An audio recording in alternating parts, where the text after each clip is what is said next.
আল্লাহ রাব্বুল আলামিন যখন তার বিশ্ব নবীকে বললেন, আগো নবীজি এবার মানুষের সামনে তুলে ধরুন লা ইলাহা ইল্লাল্লাহু মুহাম্মাদুর রাসূলুল্লাহ, আমি আল্লাহ ছাড়া কোনো মাবুদ নাই। আবু লাহাব, যে আবু লাহাবকে আল্লাহ দম দিয়েছেন, যে আবু লাহাবকে আল্লাহ রাব্বুল আলামিন মাল দিয়েছেন, সেই আবু লাহাব দুনো হাতে পাথর নিয়ে আল্লাহ নবীর সামনে এসে বলেন, ওগো মুহাম্মদ, আপনার আল্লাহ টাল্লাহর কথা আমরা মানি না। জোরে কোন নাউজুবিল্লাহ। আপনার আল্লাহ টাল্লাহর কথা মানি না আমরা আল্লাহর কথা। এই কথা বলে নবীজি যখন পাথর মারতে গেল, আল্লাহ রাব্বুল আলামিন তখন ডাক দিয়ে বলেন, ওগো নবীজি, আপনার বিরুদ্ধে আসে নাই, বরং আমি আল্লাহর বিরুদ্ধে এসেছে। অত বড় নিমক কালাম আল্লাহ তার নবীর পক্ষ থেকে জবাব দিয়ে দিলেন। আর যখন আবু লাহাব বলল, তাব্বান লাকা আলিহাযা জামাতানা, তুমি ধ্বংস হও, এই কারণে কি তুমি আমাদেরকে এখানে একত্রিত করেছিলে? আল্লাহ তার জবাবে বলেন, তাব্বাত ইয়াদা আবি লাহাব, আবু লাহাবের দুনো হাত ধ্বংস হোক। একটু জোরে কর না। যেই মাত্র এই আয়াত নাযিল হয়েছে, আবু লাহাবের দুনো হাত ধ্বংস এবং ওয়াতাব্বা ধ্বংস হয়ে গিয়েছে। মা আগনা আনহু মালুহু ওয়া মা কাসাবা, আবু লাহাবের মাল আওলাদ একটাও কাজে আসে নাই, কাজে আসবেও না। আল্লাহ রাব্বুল আলামিন আরো বলেন, সায়াসলা নারান যাতা লাহাবিন ওয়া ইমরাআতুহু, আল্লাহ রাব্বুল আলামিন বলেন, অচিরেই আবু লাহাব এবং আবু লাহাবের স্ত্রী দুজন শিখাময় আগুনের জাহান্নামের আগুনে প্রবেশ করবে। এই আয়াত নাযিল হওয়ার পরে প্রশ্ন হইতে পারে, আবু লাহাবের স্ত্রীর কথা উম্মে জামিলের কথা কেন আনলো? মহিলার কি দোষ? মহিলার কথা উল্লেখ করেছেন হাম্মালাতুল হাতাব। আল্লাহ রাব্বুল আলামিন বলেন, ওই মহিলাটাও কি কারণ জানেননি? হাম্মালাতুন, বহন কর্মেওয়ালি। হাতাবা অর্থ হইল, মুফাসসিরিনে কালাম এর সাথে দুইটা ব্যাখ্যার মিল রেখে মুফাসসিরিনে কালাম বলেন, একটা ব্যাখ্যা হইল লাকড়ি, আর একটা ব্যাখ্যা হইল সুগুল করি। ওই আবু লাহাবের স্ত্রী গড়ে গড়ে যেদিকে বলে, তোমরা কারা গো? মুহাম্মদ আমাদের ভাতিজা এবং আমার বিয়াই, আমি তার সম্পর্কে ভালো করে জানি, তোমরা তার কাছে যাইও না, সে পাগল, তার কাছে তোমরা যাইবা না। আল্লাহর নবীর বিরুদ্ধে বলে মুহাম্মদ পাগল, তার কাছে যাইও না। আল্লাহর নবী ডাক দেওয়ার, প্রভু গো, আমার আপন চাষি এবং আমার আপন লোকগুলো যদি এইভাবে অপপ্রচার করে, আমি দাওয়াতের কাজ কেমনে করব? আল্লাহ ডাক দেওয়া, নবীজি ভয়ের কোনো কারণ নাই, মানুষের দিলের মালিক আমি আল্লাহ। আপনার বিরুদ্ধে যারা গিয়া উস্কানি দিবে এবং বলবে পাগল, এদের দিল আমি আল্লাহ ঘুরাইয়া দিব, অটোমেটিক এরা আপনার কাছে হাজির হয়ে যাবে। ঠিকই দেখা গেল, যাদের কাছে গিয়া বলে মোহাম্মদ পাগল, মোহাম্মদ পাগল, বলে হ্যাঁ, তুই বড় বড় নেত্রী নামছে কেন? নেত্রী নামছে কেন? এতে বোঝা যায় পাগল ছোট পাগল না, অনেক বড় পাগল, অসাধারণ পাগল। চলো একটু পাগলটা দেখে আসি। পাগল দেখতে এসে দেখা দেখে আল্লাহর নবীর নুরানি চেহারা এত সুন্দর, খানায় কাবার সামনে দাঁড়ায় কোরআন শরীফ পড়ে, নবীজির চেহারার আলোতে কাবা ঘরের দেওয়াল আলোকিত হয়ে গেছে। না, এই সুন্দর চেহারার লোক কোনদিন পাগল হতে পারে না। আবার কি জানে পড়ে, একটু শুনি। নবীজির কোরআন তেলাওয়াত এত মধুর তেলাওয়াত, শুনি না, না এই তেলাওয়াত কোন পাগলের হইতে পারে না। والشمس وضحاها والقمر إذا تلاها والنهار إذا جلاها والليل إذا يغشاها। পিছন থেকে তারা কর, এই লোক কোনদিন পাগল হতে পারে না, তিনি আল্লাহর পয়গম্বর, কালিমা করে মুসলমান হয়ে গেছে। তো উম্মে জামিল সে বদনাম করে আল্লাহর নবীর বিরুদ্ধে এবং লাকড়ি এনে প্রতিবন্ধকতা সৃষ্টি করে, যখন বাধা দেয় এই অবস্থায় আল্লাহ রাব্বুল আলামিন বলেন আবু লাহাবের স্ত্রীও জাহান্নামের ভিতরে প্রবেশ করবে। যেই মাত্র এই আয়াত নাজিল হয়েছে তখন আবু লাহাবের স্ত্রীও হাতের মধ্যে পাথর নিয়ে কোমর কাপড় বেঁধে রাসূলের উপরে হামলা করার জন্য খানায় কাবার দিকে যখন ধাবিত হচ্ছে, আবু বকর সিদ্দিক বলেন ইয়া রাসূলুল্লাহ, ওই দেখেন আপনার চাচিও বিয়াইও উম্মে জামিল হাতের মধ্যে পাথর কোমরের মধ্যে কাপড় বান্ধা, এতে বোঝা যায় মহিলা হামলা করবে। একজন মহিলা যদি হামলা করে ইজ্জত আর তাহে কই অগণবীজি। আবার উনি আপনার মুরব্বী, ওনার ধাক্কা দেওয়া তো যাবে না। আর মহিলা তো এমন এক জিনিস, এমন বিপজ্জনক, ধাক্কা যদি দেন ফিরে বের লেগে বিপদটা তো আপনার উপর। আমার এমন লক্ষ্য করে দেখেন, উম্মে জামিল সে পাথর লেগে গেছে রসুলকে মারবে, কেমন হাওয়া। আবু বকর সিদ্দিক বলেন অসুবিধা হইতেছে না তো? আরো অসুবিধা হইতেছে, শেষ করে দেন। আমার লক্ষ্য করে দেখুন, পাথর নিয়ে আল্লাহর নবীকে মারার জন্য যখন গিয়েছে আবু বকর সিদ্দিক রাদিয়াল্লাহু আনহু বলেন নবী গো, আপনার চাচি এবং বিয়াই পাথর নিয়ে আসতেছে, এমন কি করি? নবীজি ডাক আবু বকর, চিন্তার কোনো কারণ নাই, আমি মহান আল্লাহ কোরআন পড়ব, মহান আল্লাহ আমার হেফাজত করবেন। এই বলে রাসূল আরম্ভ করে দিয়েছেন ইয়াসিন ওয়াল কুরআনিল হাকীম।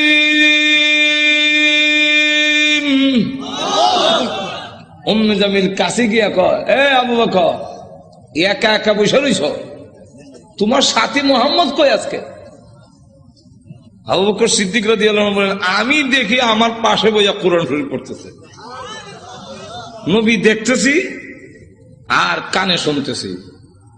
মহিলা জিগায় মোহাম্মদ কৌ, তা তো বোঝা যায় দেখে না, দেখে না যেমন আমি কইলাম কি। উম্মে জামিল হমকি দেয়, তার ভাগ্য ভালো, তার কপাল ভালো, পাইলাম না, লুকাইয়ে গেছে, লুকাইয়ে গেছে, পাইলাম না, হ্যাঁ ভাগ্য ভালো। আর না আন্দাজ পাইছে না, আমার ডাবল হওয়া, ডাবল হওয়ার মানে দেশ যারা চালায়, এক সর্দারের বউ আমি, আরেক সর্দারের কন্যা। আবু জাহেল আমার বাপ, আবু লাহাব আমার স্বামী। আর ভেঙে ফেলব, ডাবল হওয়া। ডাবল হওয়ার কেমন হইল? সব তোর ভেঙে কোয়া যায় না, বিপদ তো আছে। আমার ডাবল হওয়ার পাইলাম না, তার ভাগ্য বালা।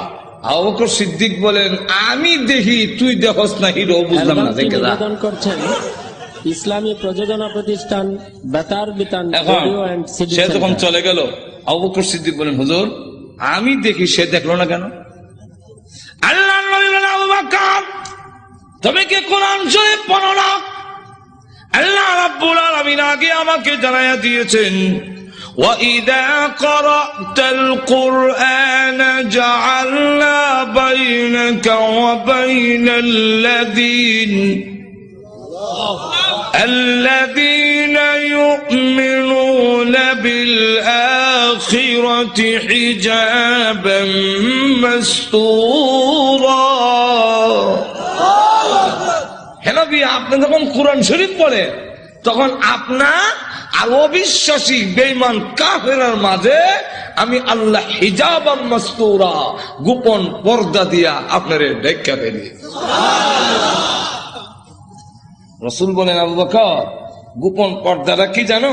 ওয়াল্লাহু আ'লামু রাসূলুহু, আল্লাহর রাসূল বলেন, আমি যেই দিকে তাকাই সেই দিকেই দেখি অসংখ্য ফেরেশতা আমাকে ঘেরাও করে দাঁড়িয়ে আছে।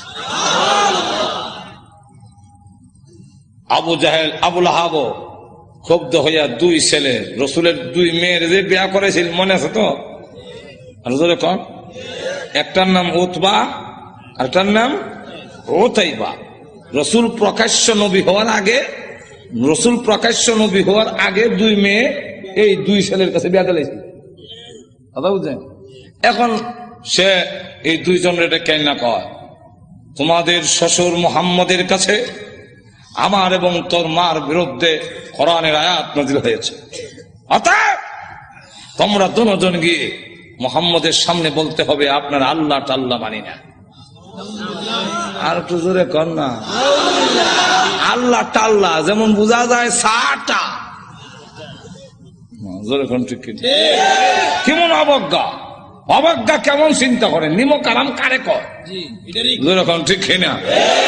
গিয়া বলবি আল্লাহ টাল্লাহ মানি না, আর মোহাম্মদের 2 মেয়েকে তালাক দিয়ে আসতে হবে, আর না আমি মনে করব তোমরা আমার অবাধ্য, আর আমার অবাধ্য হইলে যে কিছু পাইবা না এটা তো বুঝো। যেমন বাপ ইমুন ফুলা, এটা তো বলার দরকার ছিল। আপনার কথা না মানলে অবাধ্য, আর আল্লাহর কথা না মানলে আর বড় অবাধ্য, দুটো কোন ঠিক কিনা। আপনার কথা না মানলে আপনার সম্পত্তি থেকে বঞ্চিত হব, আর আল্লাহর কথা না মানলে, নবীর কথা না মানলে জান্নাত থেকে বঞ্চিত হব। অনেক সাহাবীরা তো এরকম করছেন যে বাড়িঘর ছাড়তে রাজি, কিন্তু আল্লাহ রসুল ছাড়তে আর তো জোরে কর না। গভীর রজনীতে আল্লাহর নবী বিশ্ব নবী রাহমাতুল লিল আলামিন হুজরা শরীফ থেকে প্রচন্ড শীতের মধ্যে বের হয়েছেন। এমনি তাকায়া দেখে একজন বাঁকা হইয়া দাঁড়াইছে, সোজা হইয়া দাঁড়াতে পারে না, কাপড় এইভাবে ধরে রেখেছে। দাঁড়ায় বলেন আসসালাতু ওয়াসসালামু আলাইকা ইয়া রাসূলুল্লাহ। আল্লাহ নবী বলেন, কে রে তুমি এত গভীর রজনীতে আমাকে সালাম দিচ্ছ? আল্লাহ নবী যেই মাত্র জিজ্ঞাসা করলেন, উনি ডাকতে, হুজুর আপনি কি আমাকে চিনতে পারেন নাই? আমি আব্দুল্লাহ। আল্লাহর নবী বলেন, কোন আব্দুল্লাহ? ওগো নবীজি, কিছুদিন আগে ইসলাম ধর্ম গ্রহণ করেছি,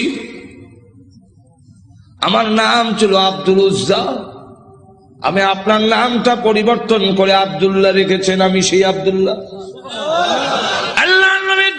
বলেন, আমার আব্দুল্লাহ তো ধনী বাপ চাচা, তার বাপ চাচা ধনী ব্যবসায়ীর ছেলে, সকাল বিকাল কাপড় পরিবর্তন করে আসতো। আজকে তো দেখা যায় গায়ে কাপড় নাই, একটা কাপড়ের টুকরা পরিধান করা, সোজা হয়ে দাঁড়াতে পারে না, তার লজ্জাস্থান খানি হয়ে যায়, হাত দিয়ে ধরে রাখছে কোন রকমের কাপড়ের টুকরা। আল্লাহর নবী বলেন, আমার আব্দুল্লাহর এই অবস্থা কেন? শীতের মধ্যে তরতর করে কাঁপতেছে, কিন্তু কোনো কথা বলে না, কোনো ডাক দেয় না। নবী গো, অপেক্ষায় বসে আছি, কোন সময় আপনি বের হবেন। আপনার নুরানি চারা যদি এক নজর দেখতে পারি, তাহলে আমার অন্তরে আর কোনো দুঃখ থাকবে না। আল্লাহর নবী বলেন, কি হলো তোমার এই অবস্থা কেন? আব্দুল্লাহ, হুজুর আপনার দরবারে কেন আসা যাওয়া করি? আমার চাচা আমাকে বলেছেন বাড়ি ছেড়ে দিতে হবে, আর না হয় মুহাম্মদের দরবার ছেড়ে দিতে হবে। নবী গো, আমি ঘোষণা দিয়েছি, প্রয়োজন বুঝে আপনার বাড়ি কেন তাম পৃথিবী ছেড়ে দিতে পারি, কিন্তু একটি মুহূর্তের জন্য বিশ্ব নবীর দরবার আমি ছাড়তে পারবো না। আপনারা যে আমাকে বাড়ির থেকে বের করে দিয়েছে, বের হওয়ার সময় বললো কাপড় চোপড় গুলো দিয়ে যাও, এগুলো তো আমাদের। উদ্দেশ্য হইল আমি উলঙ্গ হয়ে গেলে এটা যাব না, লজ্জায় তখন ঘরে বসে থাকবো, আপনার দরবারে আসবো না। আমি তখন আমার চাচাকে জানাই দিলাম, ওগো চাচা, কাপড় হারাতে পারি, ইজ্জত সম্মান হারাতে পারি, আমি সর্বহারা হতে পারি, কিন্তু আল্লাহর কসম ঈমান হারা এক মুহূর্তের জন্য হতে পারবো না। হ্যাঁ দাদা, আজকে যদি শরমের আর ইজ্জতের বয়ে কাপড়ের জন্য আমি ঈমান হারা হয়ে যাই, মৃত্যুর পরে কবর থেকে উলঙ্গ হয়ে আল্লাহর দরবারে উঠব, উলঙ্গ অবস্থায় জাহান্নামের মধ্যে দেওয়া হবে। ওগো আল্লাহর নবী, আমার কাপড় চোপড় গুলো রেখে দিয়েছে, আমি আমার মার সামনে দাঁড়িয়ে বললাম, মা গো, আমার মা একটা কাপড় দেন না, আমি আমার লজ্জাস্থান রেখে বিশ্ব নবীর দরবারে যাব। ওগো মা, একটা নজর যদি আল্লাহর নবীকে দেখতে পারি, তাহলে আমার মনে আর কোনো ব্যথা থাকবে না। এই বলে হুজুর আমার মা একটা কাপড় দিয়েছেন, কোন রকমে লজ্জাস্থান রেখে আপনার হুজুরের সামনে এসে বসে আছি। কোন সময় আপনি বের হবেন, আপনার চেহারা মুবারক একটা নজর দেখার জন্য বসে আছি। নবীজি তার করুণ কাহিনী শুনে বিশ্ব নবী পর্যন্ত চোখের পানি রাখতে পারলেন। আল্লাহ নবী ডাক দিয়ে বলেন, আব্দুল্লাহ আমার ঘরে আয়, হুজুরা শরীফে আয়, এই নে আমার ব্যবহারের 2 খান কাপড় তোরে দান করলাম। নবীজির 2 খানা কাপড়, ব্যবহারের কাপড়ের দাম আছে না নাই? এরপর থেকে আব্দুল্লাহ জুল বাকাতাইন হয়ে গেল। খালি আব্দুল্লাহ না, এমন টাইটেল লাগছে। আল্লাহ নবী আব্দুল্লাহ বল, তোর কোন আকাঙ্ক্ষা আছে নি? আব্দুল্লাহ হুজুর, দুনিয়ার কোন আকাঙ্ক্ষা নাই, আপনার কাছে আমার একটা দরখাস্ত। নবীজি আপনি বলেছেন শাহাদাতের মরণ হইলে মরণের কষ্ট হয় না। আপনি বলেছেন শাহাদাতের মরণ হইলে কবর গেলে মুনকার নাকির আসে না। আপনি বলেছেন শহীদ হয়ে মরলে কিয়ামতের মাঠে কোনো হিসাব কিতাব হবে না, বিনা হিসাবে জান্নাতে যাবে। তাই আমার দরখাস্ত, ওগো নবীজি আপনি আল্লাহর কাছে বলুন আমার শাহাদাতের কামনা যেন মহান আল্লাহ কবুল করে নেন। নবীজি দোয়া করে দিলেন, দোয়া রসুলের দোয়া, হাত উঠাইতে দিরি একটু ধরে কবুল হইতে। আল্লাহ নবী বিশ্ব নবী রাহমাতুল লিল আলামিন দোয়া করে দিলেন। এখন আব্দুল্লাহর জন্য দোয়া কেমন কবুল হয়ে গেছে। তবুকের যুদ্ধে গেলেন, কিন্তু তবুকের যুদ্ধটা হইল না, ফিরে আসবেন। আব্দুল্লাহ রাস্তার মধ্যে অসুস্থ হয়ে গেলেন, সেখানে তিনি ইন্তেকাল করলেন। আল্লাহ নবী ঘোষণা দিয়েছেন, আল্লাহর রাস্তায় যখন মানুষ বের হয়ে যায়, রাস্তায় মারা গেল শাহাদাতের সওয়াব তাকে দেওয়া হয়। আমার আব্দুল্লাহকে গোসল দাও, কাফন পরাও, আমি নিজে জানাজার নামাজ পড়াবো। নবীজি নিজে জানাজার নামাজ পড়াইয়া লাশ যখন কবরের দিকে নিয়ে যায়, নবীজি পিছনে পিছনে যায়। কবরের পার গেলে পড়ে ডাক দিয়ে বলে, সাহাবীরা রে, কেউ কবরে নামবে না, আমি তার কবরে নামবো। নবীজি আব্দুল্লাহ রাদিয়াল্লাহু আনহুর কবরে নামে 2 কান হাত উপর দিকে বাড়ায় দিয়ে বলেন, রে আব্দুল্লাহ, সাহাবীরা দে লাশটা আমার হাতে দে। একটু জোরে কর না, দে আমার আব্দুল্লাহর লাশ আমার কোলে ছেড়ে দে। নবীজির কোলে ছেড়ে দিলে নবীজি এইভাবে লাশটা উপর দিকে উঠাইয়া আকাশের দিকে তাকাইয়া বলে, আল্লাহ আমি আব্দুল্লাহর প্রতি খুশি, তুমিও খুশি হয়ে যাও।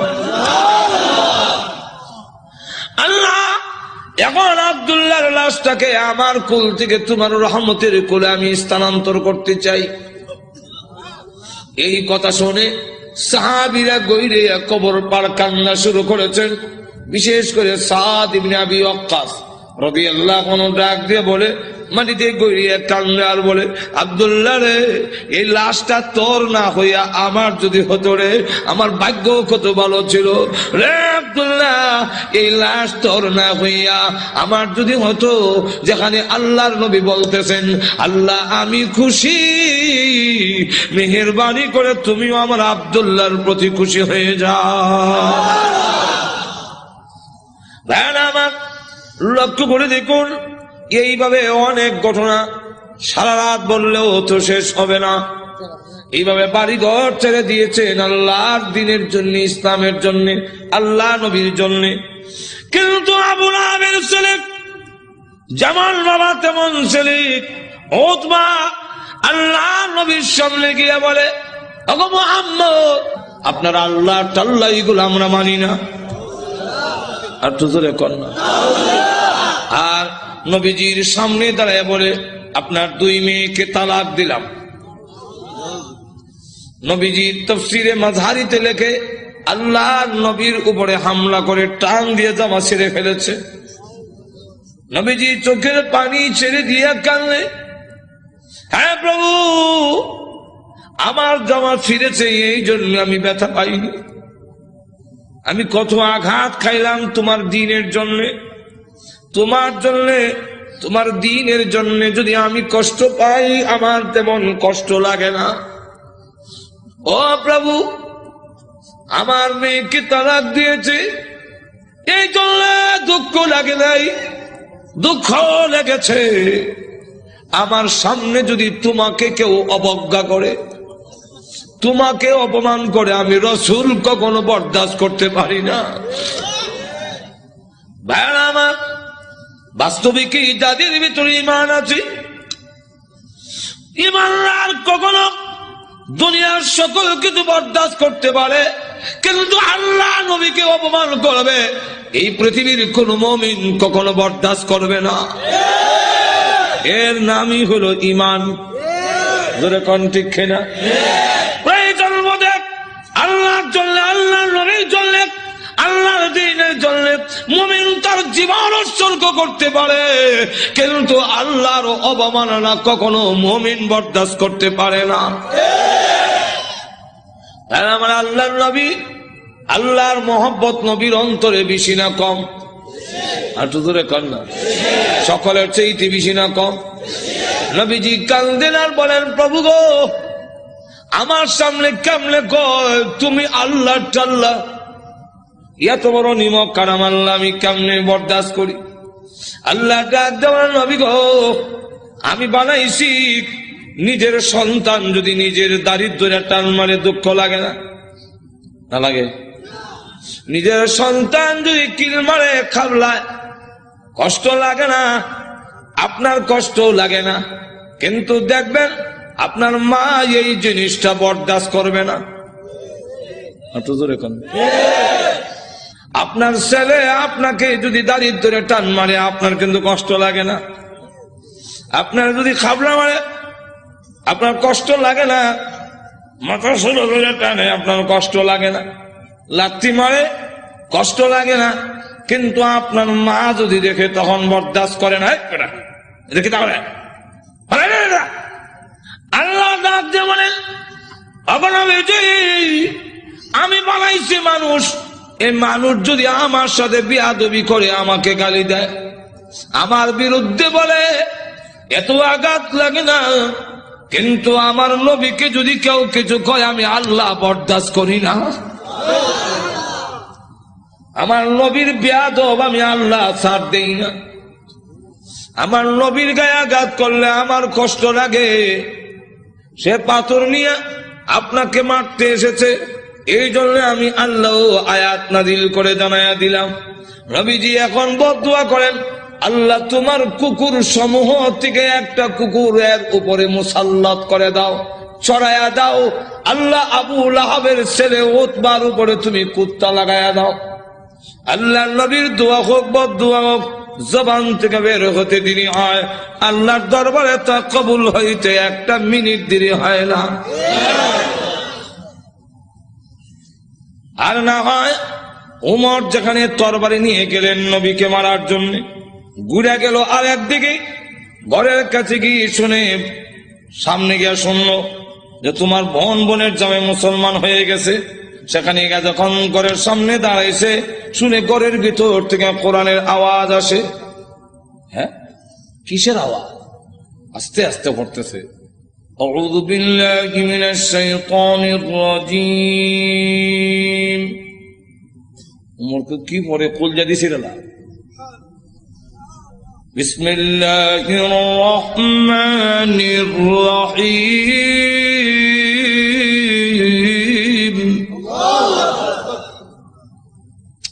হ্যাঁ, গরকে আওয়াজ হইল না। ফাতেমা কাহা আজরাইল আইছে, দরজা খুলছে। আর ফরায় যে হযরত খাব্বাব রাদিয়াল্লাহু, তিনি দরজার আড়ে লুকাইয়া গেছে, আল্লাহ লা ইলাহা ইল্লাল্লাহ সুবহানাকা ইন্নী। বোন এবং বোনের জামাইরে তো একবারে মারবে না। উমর তো আমারও দুই টুকরো করে নেব, তরবারি আতুই আছে। দরজার আড়ে লুকাইয়া খালি খতমে ইউনূস পড়ে। উমর ঢুকা তার বোন রে দিল এক থাপ্পড়, বোনের জামাইরে থাপ্পড় খাইয়া উল্টে গিয়ে বসছে। বোন বাধা দিয়ে আমার স্বামীরে মারো কেন? দিলাম তোরা। বোন যখন থাপ্পড় খাইছে, কানের পর্দা ফেটে গেছে। বোন তখন কয়, শোনো, তুমি যেমন খাত্তাবের ছেলে, আমিও খাত্তাবের মেয়ে। তুমি জানো না ঈমান এমন এক জিনিস, এটার মধ্যে যত চাপ দেওয়া যায় অত এটার স্পিড। ইমানদার এমন এক জিনিস, এটার যত গুতা দিব অত ভালো উঠবো। গুতা দিত না, ঘুমাইত না। ঠিক ঠিক। চিড়িয়াখানা গেছে, দেখে চিড়িয়াখানা এক বেটা গিয়া দেখে ফিঞ্জিরের ভিতরে রড দিয়া বাঘ তো আটকাইতেছে, দেখছেন না? তো চিড়িয়াখানার খানা এটা তো আর উন্মুক্ত না, সে যেভাবে মুক্ত গরু ধরে খাইতো এভাবে তো আর খাইতে পারে না, সামান্য খাওয়ান ভাই সরু রয়েছে। তো ধর্ষণার্থী একজন দেখেন না, এক লোকটা কয় এটা শুনছি বাঘ, এটা দিয়ে ছাগল। বাঘে না মানুষ দেখলে তর্জন গর্জন করে, এটা দিয়ে কিচ্ছু কয় না। তো দিছে সাথী দেখ গুতা অ্যালবামটি নিবেদন করছেন খাওয়ান ঠিক ভাই হয় না ইসলামী করে প্রযোজনা রইছিলাম প্রতিষ্ঠান তোমার কি তার বেতার গুড়া বিতান কিমরে অডিও কামড়া অ্যান্ড সিডি সেন্টার। মোর গুতা দেশ করে জানাস না ভাত গুতা দিলে ভালো উঠবো, যেমন গুতা দিছে আমি কয় হাত হাত করে দেন খালিছে এখন জুতা মুজা হাতে ফালাই একটা দিছে তো এখন ঠিক কিনা ফাতেমা ডাক দেখো ভাই তুমি যে আমার চট দিছে মনে করছো আমি বন্ধ হয়ে যাবো? সুস্পষ্ট করে বলে দেই, সত্য ধর্ম গ্রহণ করছি, মারতে পারো, জীবন গেল ছাড়তাম না। এখন কয় এই এটা নিয়ম, মানুষ যখন দিনের উপরে ইসলামের উপরে অটল অচল থাকে তখন তারা আল্লাহ সাহায্য আসে, আর যারা নির্যাতন করে হেরার দিলের মধ্যে আল্লাহ ডর ঢুকাইয়া দেয়। উমর কয় ইয়া তো মারলাম তো সামলাইতাম পারি না, কি পড়ছি রে দেখো না, তোমাকে দেওয়া যাবে না। কেন? এটা কোরআনের অংশ। ইন্নাহু লাকুরআনুন কারীম ফি কিতাবিম মাকনুন লা ইয়ামাসসুহু ইল্লাল মুতাহহারুন।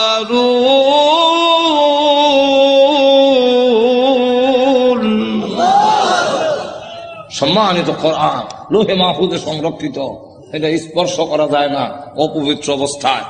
তাহলে কি করতে হবে বলে গোসল করে আও, কাফেররা তো মুত্তা ফানি লয় না, তুমি মুত্তা পরিষ্কার হয়ে আও দিছে। এখন বেরিয়েছে কোরআন পড়ে তাহা মা আনজালনা আলাইকাল কুরআনা লিতাশকা।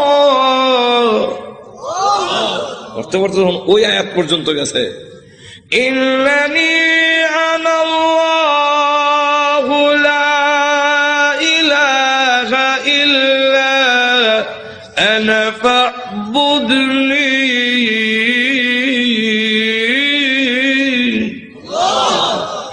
দেখে চোখ থেকে পানি নহর চালু হয়েছে। এমনি ডাক দেখো বোন আমার মোহাম্মদের দরবারে নিয়ে আসল। তো পর্দার আড়ালে যিনি লুকাই আছিল দরজার আড়ালে, মনে আছে তো? ঘটনা কোনটা আমার উদ্দেশ্য না, ঘটনা করলে তো এইটার মধ্যে 1 ঘন্টা দেবো। ঘটনা হওয়া উদ্দেশ্য না, উদ্দেশ্যটা হইলো ওই কথাটা বুঝে পেলে গা দরজার আড়াল থেকে এমনি কয় আর লুকাই থেকে লাভ নাই। তখন বুঝে লাইছে উমর মারতো না। তো সংবাদটা আমি আগে দিলাই, কারো সুসংবাদ আগে দিতে একটা মনের মধ্যে একটা আনন্দ পাওয়া যায়, তো আমি আগে দিলাই। এমনি দরজার বাইরে থেকে আড়াল থেকে বেরিয়ে কয় হ্যাঁ মা, তাদেরকে কোরআন শরীফ আমি পড়াইছিলাম। আচ্ছা, তো আপনাকে সুসংবাদটা দেওয়ার জন্য বেরিয়েছে, কারণ লুকাই আসলাম। কি সুসংবাদ? দারুল আরকাম গোপন ঘাঁটি, যেখানে দিন প্রচার করা হয় লুকাই লুকাই এখান থেকে, যার নাম ছিল দারুল আরকাম। এই দারুল আরকামে গত রাত্রে আমি বিশ্ব নবীকে দোয়া করতে শুনছি।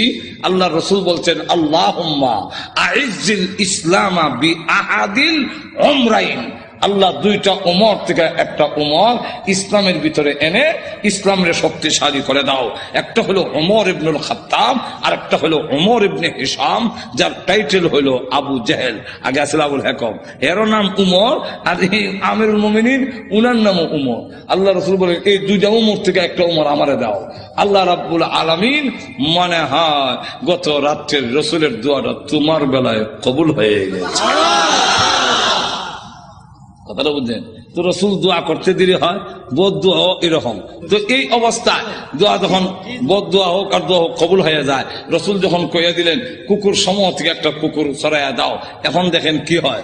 আবু লাহাবের ছেলে উতবা, সে সিরিয়ার থেকে ব্যবসায়ী কাফেলা নিয়ে আসতেছে। রাস্তার এক জায়গার মধ্যে বিশ্রামের জন্য তাদের গমের বস্তা খেজুরের বস্তা তৈছে।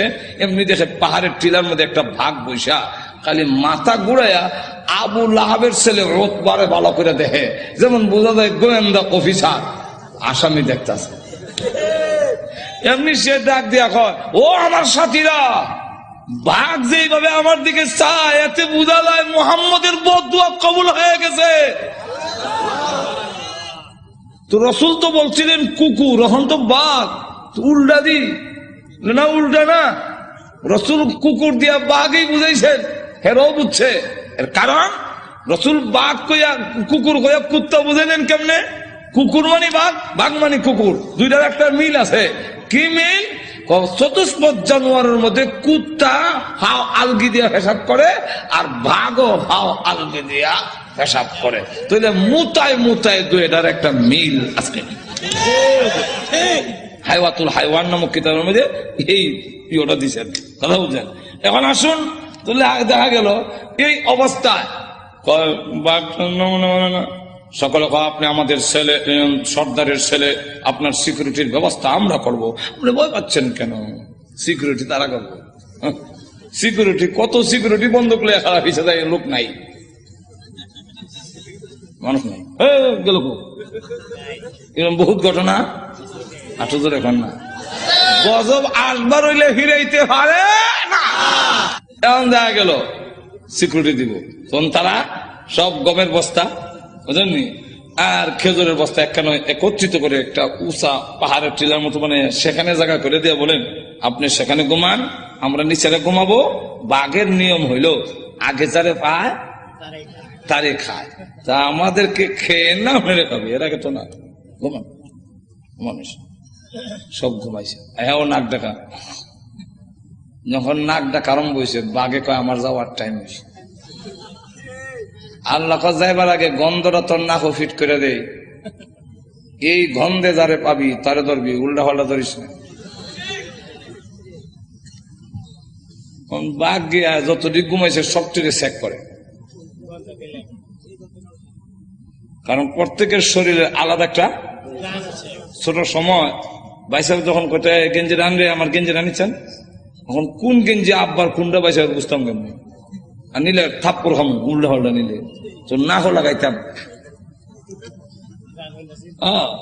নাকও লাগাই বুঝতাম এটা আব্বার গেঞ্জি, এটা বাইসার গেঞ্জি, গন্ধের শরীরে একটা গন্ধ আছে না। তো বাঘে গিয়ে সবচেয়ে চেক করে, গন্ধ তো মিলে না, আমার আসামি কো, মাথা ঘুরাই দেখে বস্তার ঘুরে একটা ঘুমায় নাক ডাকাইতেছে। তাহলে এটা দেখে বেরি লাভ দিয়া বস্তার উপর উঠছে, ওইটা নাক লাগাইতে পারে, এই যে আমার আসামি বলা হচ্ছে।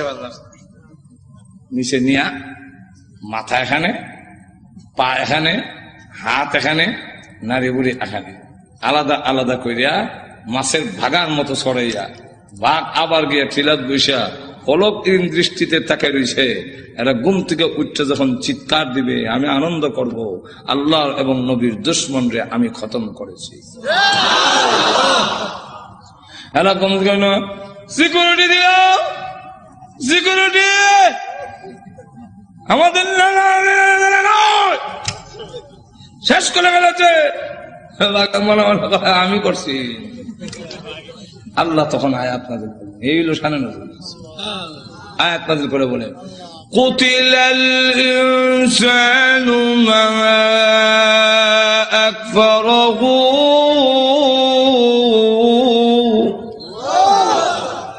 মানুষ ধ্বংস ধ্বংস হয়েছে নি, আর তো ধরে কম রক্ষা করতে পারছে।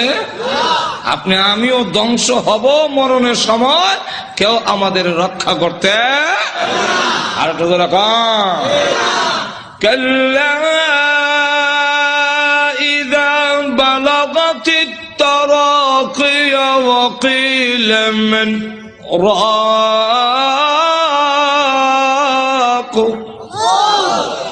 তখন কণ্ঠনালীতে জানা আসবে, কেউ রক্ষা করতে পারবে না। আল্লাহ তখন আয়াত নাযিল করে বলেন, কুতিলাল ইনসান, মানুষ ধ্বংস হোক, মানুষ বড় অকৃতজ্ঞ। এখন আল্লাহ এক একটা নিয়ামতের কথা তুলে ধরে বলেন, তুই যে অতিকৃতজ্ঞ হইলে একটু চিন্তা করলি না? মিন আইয়ি শাইইন খালাকা, তুই কিসের তৈরি, তোরে কি দিয়া বানানো হইলো? এটার জবাব পারবো না, কারণ আমি জানি না তুই কি দিয়া বানিয়েছেন। এর লাগে আল্লাহ নিজেই জবাব দিচ্ছেন, মিন নুতফা, নাপাক পানি দিয়ে বানাইছি, যেটা অত্যন্ত ঘৃণিত। আমি আল্লাহ এত সুন্দর করে তোরে বানাইলাম। আবার বানাইছি যে খালাকাহু ফাকাদ্দারাহু, কাদ্দারা ইউকাদ্দিরু, এটার দুইটা ব্যাখ্যা। একটা ব্যাখ্যা হইল তোমাকে এইভাবে বানাইলাম, গরু ছাগল এইভাবে না, তোমারে কুদরতি স্প্রিং দিয়ে জায়গায় জায়গায়, মানে কুদরতি স্প্রিং, জোরে কোন ঠিক কিনা, কুদরতি স্প্রিং। এরপরে গরু এমনি লড়াই দাঁড়ায়, জোরে কোন ঠিক কিনা। কিন্তু মানুষ, তুমি সেলুনে গেছো চুল কাটবা, ডাইন দিকে বামে সামনে, বুঝছে, জোরে কোন ঠিক না, ঠিক না। মানুষ তোর মাথা এইভাবে ঘুরাইবার মতো এই যে কুদরতি স্প্রিং দিয়ে তোরে বানাইলাম। আল্লাহ গরু কিন্তু এই ঠ্যাং ভাঙ্গিয়া পেশাব করতে পারে না, তোর আডু ভাঙতে পারো, তোর সব ভাঙতে পারো, কুদরতি স্প্রিং জায়গায় জায়গায় দিয়া আমি আল্লাহ এমন ভাবে বানাইলাম। আবার তুমি যখন বস্তা লইবা মাথা, তখন রড থেকে আরো শক্ত, জোরে কোন ঠিক না, ঠিক না। খালাকাহু ফাকাদ্দারাহু। আর একটা কাদ্দারার ব্যাখ্যা হইল কাদ্দারা ইউকাদ্দিরু তাকদীরান। এর অর্থ হলো তুই অত হতাশ হওয়ার দরকার নাই, অত পেরেশান হওয়ার দরকার নাই, সুদে ঘুষে খাওয়ার দরকার নাই। তোমার কপালও তোমাকে জন্মের 50,000 বছর আগে কপাল লেখা কয়টা দোকানের মালিক অবি, এটা লেখকেই তোকে দুনিয়াতে পাঠাইছি। যার বাস্তব প্রমাণ, যার বাস্তব প্রমাণ কপালে যদি না থাকে, বিদেশি ডিগ্রি থাকলেও বাংলাদেশের এমপি হতে পারে না। এমন ঘটনা বাংলাদেশও আছে। এমন শিক্ষিত লোক আছে আরেক দেশও গিয়ে পড়ায়, বিদেশ গিয়ে পড়ায়, এমন বড় ব্যারিস্টার আছে বাংলাদেশও, কিন্তু বুট পায় না।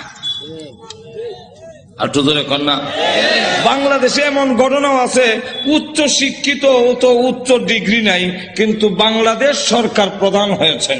কেন হয়েছে? এটা কপালও লেখা, ধরে কোন ঠিক না, ঠিক না। আর এটা ওই তালো না গেলে গিয়া অত বড় ব্যারিস্টার হইয়া সংবিধান রচনা করিয়া ওই তো পারে না খেলে, কোন না হওয়ার কারণ হইলো এটার কপালও এমপি লেখা নাই, ধরে কোন ঠিক কিনা। আল্লাহ তাই বলেন, এক একটা নিয়ামত উল্লেখ করে আমাদেরকে বলেছেন নিমক হারাম হইও না। আল্লাহ আমাদের সকলকে তৌফিক দান করুন। সকলে বলেন আমিন। ওয়া আখিরু দাওয়ানা আলহামদুলিল্লাহি রাব্বিল আলামিন। সুপ্রিয় বন্ধুরা, আমার ইউটিউব চ্যানেলে আপনাদের জানাই আন্তরিক অভিনন্দন। আমাদের ভিডিও ভালো লাগলে এবং নতুন নতুন ভিডিও পাওয়ার জন্য আমাদের চ্যানেলকে সাবস্ক্রাইব করুন।